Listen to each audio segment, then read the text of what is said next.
Festival Sungai Sekanak Lambidaro dilaksanakan di Sungai dan Pendestrian Sungai Sekanak Lambidaro atau di kawasan Rumah Susun 26 Ilir Palembang. Festival yang dilaksanakan pada tanggal 5 dan 6 Februari 2022, festival ini sebagai tanda tempat wisata baru di Kota Palembang dan mengembalikannya fungsi Sungai Sekanak Lambidaro.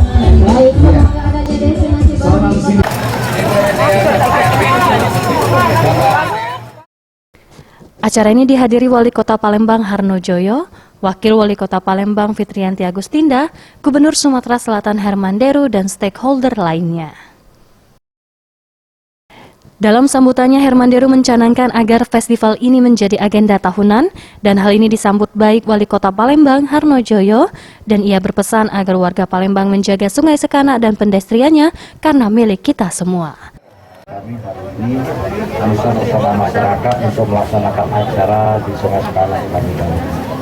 Mudah-mudahan momen ini, tadi kami juga berterima kasih Pak Gubernur sudah mencanangkan acara ini akan dilaksanakan setiap tahun. Artinya mudah-mudahan kalau tempat ini kita bermanfaatkan, artinya bagi masyarakat yang ada di sekitar sini ini betul-betul membawa kebaikan. Pesan kami, himbauan kami, mari kita jaga tempat ini karena milik tempat ini adalah kita semua. Sudah selayaknya, sudah sebagiannya kita untuk menjaganya. Terima kasih.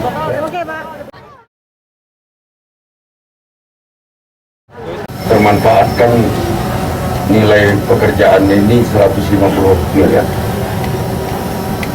Dan bukan hanya keindahan yang didapat, tapi kemanfaatan untuk mengendalikan air di wilayah. Yang paling penting saat ini adalah yang saya minta dan Pak Wali minta, semua kita yang di sini minta peran masyarakat untuk menjaganya. Nggak akan ada gunanya tempat yang dibangun dengan biaya mahal dan indah ini kalau tidak Ramayanti, Sriwijaya TV.